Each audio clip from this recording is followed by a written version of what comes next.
2 menit yang lalu dia masih ada di tahun 1958 dan nggak mungkin kalau sekarang ini udah tahun 2006.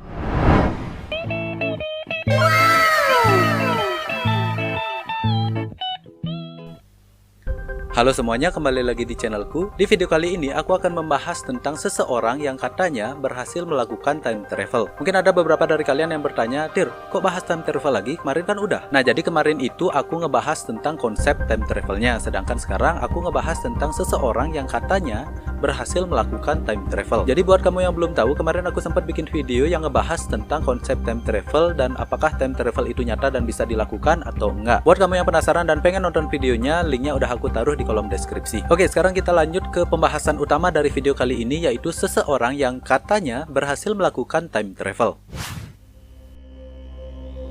Pada tanggal 23 April 2006, di kota yang bernama Kiev, Ukraina, 2 orang polisi yang sedang berpatroli bertemu dengan seorang laki-laki yang terlihat kebingungan. Polisi tersebut kemudian mendekati laki-laki itu dan bertanya, "Kamu habis minum miras ya?" Dan laki-laki itu menjawab, "Nggak om, saya nggak minum miras, itu nggak baik buat kesehatan." Laki-laki itu pun bertanya lagi kepada para polisi tentang di mana dia sekarang dan tanggal berapa sekarang. Polisi mengatakan pada laki-laki itu bahwa sekarang dia ada di kota yang bernama Kiev, Ukraina, dan sekarang adalah tanggal 23 April 2006. Laki-laki itu terlihat kaget dan berkata, "Serius om?" Nah, laki-laki itu menjelaskan kepada para polisi bahwa 2 menit yang lalu dia masih ada di tahun 1958 dan nggak mungkin kalau sekarang ini udah tahun 2006. Polisi pun mendekati rekannya dan berbisik, kayaknya nih anak beneran mabuk." Akhirnya polisi meminta kartu identitas laki-laki tersebut. Ternyata dia bernama Sergei Ponomarenko. Dia merupakan seorang pria yang lahir pada tahun 1938. Kartu identitas yang ditunjukkan oleh Sergei ini merupakan kartu identitas zaman Uni Soviet. Nah, karena polisi semakin bingung, akhirnya mereka membawa Sergei untuk bertemu dengan seorang profesor yang bernama Pablo Kertikov. Di sana mereka meminta si profesor untuk mengecek kondisi kesehatan Sergei Ponomarenko. Profesor ini mulai menanyakan hal-hal mendasar seperti nama,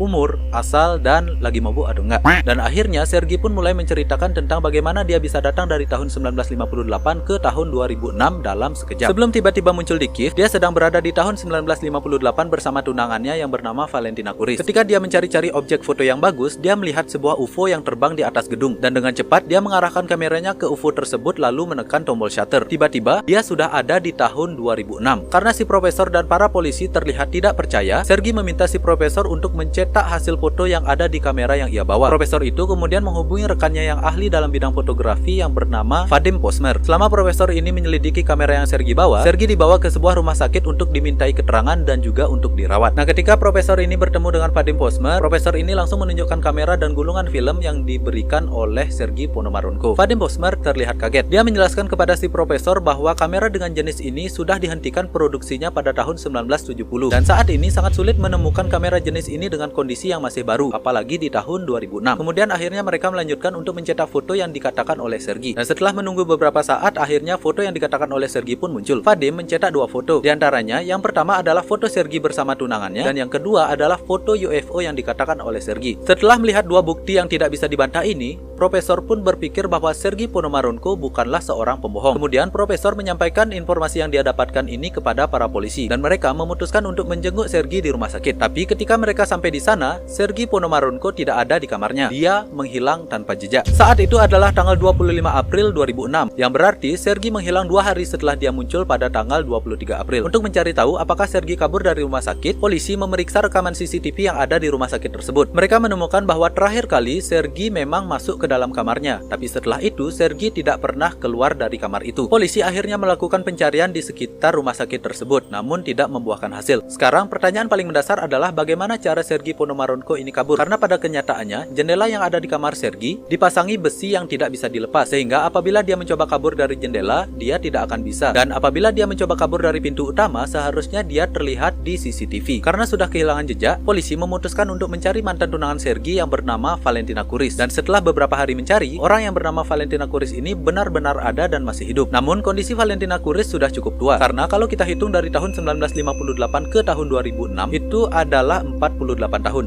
Jadi wajar jika kondisi Valentina Kuris sudah cukup tua. Dan ketika ditanya, Valentina Kuris mengatakan bahwa umurnya saat ini adalah 74 tahun. Saat polisi bertemu dengan Valentina Kuris, polisi bertanya apakah dia mengenal orang yang bernama Sergei Ponomarenko. Valentina Kuris menjawab, "Ya, saya mengenal Sergei Ponomarenko. dia adalah tunangan saya yang tiba-tiba menghilang. Kemudian polisi juga menunjukkan sebuah foto kepada Valentina dan polisi itu kembali bertanya, apakah benar orang ini yang bernama Sergei Ponomarenko? Valentina menjawab, ya, ini adalah Sergei Ponomarenko. Dari mana Anda mendapatkan foto kami? Karena mereka semua menjadi bingung, polisi akhirnya menjelaskan kejadian yang sebenarnya. Polisi menjelaskan bahwa beberapa hari yang lalu ada seseorang yang tiba-tiba muncul dan mengaku sebagai Sergei Ponomarenko, dan orang tersebut sama persis dengan orang yang ada di foto ini. Orang itulah yang memberikan kami foto ini, kata para polisi. Setelah mendengar penjelasan dari polisi itu, Valentina mengatakan sesuatu yang cukup mengagetkan. Dia berkata bahwa ternyata selama ini apa yang dikatakan oleh Sergei bukanlah sebuah kebohongan. Mungkin ini merujuk pada berbagai hal yang diceritakan oleh Sergei Ponomarenko kepada Valentina Kuris pada tahun 1958.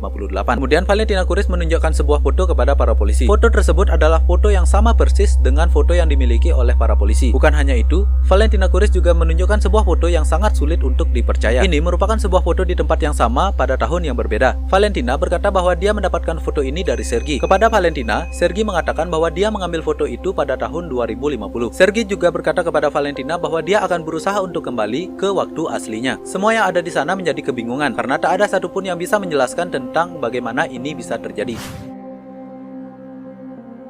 Karena kekurangan data, para polisi akhirnya mencoba untuk mencari bukti keberadaan Sergei Ponomarenko. Setelah beberapa lama, para polisi menemukan sebuah file rekaman suara yang disimpan di Kyiv National Archive. Rekaman suara itu direkam pada tahun 1970 pada saat Sergei Ponomarenko melakukan siaran televisi bersama TV Ukraina dan Taiwan. Dalam rekaman suara itu, Sergei mengatakan bahwa di masa depan, para dokter akan mampu menciptakan sebuah jantung buatan dan bisa dipakai dengan normal di dalam tubuh manusia. Dan benar saja, pada tahun 1985, terdapat seseorang yang menggunakan jantung buatan untuk pertama kalinya, dan dia bernama William J. Schroeder. Jika melihat semua data yang telah dijelaskan, semua bukti dan data-data yang ada mengarah pada suatu kebenaran bahwa Sergei Ponomarenko merupakan seorang penjelajah waktu. Jika tidak, bagaimana seseorang yang bernama Valentina Kuris benar-benar ada dan mengenal dengan baik siapa itu Sergei Ponomarenko? Kemudian bagaimana mereka bisa memiliki foto yang sama, dan bagaimana Sergei bisa mengetahui tentang jantung buatan yang akan dipakai seseorang di masa depan? Bagaimana menurut kalian? Apakah Sergei Ponomarenko merupakan seorang penjelajah waktu? Kalau kalian punya pendapat lain, silahkan tulis pendapat kalian di kolom komentar. Sekian untuk video kali ini. Jangan lupa like dan subscribe channel ini kalau kamu suka. Silahkan share juga video ini kepada teman-temanmu. Sampai jumpa di video berikutnya dan terima kasih.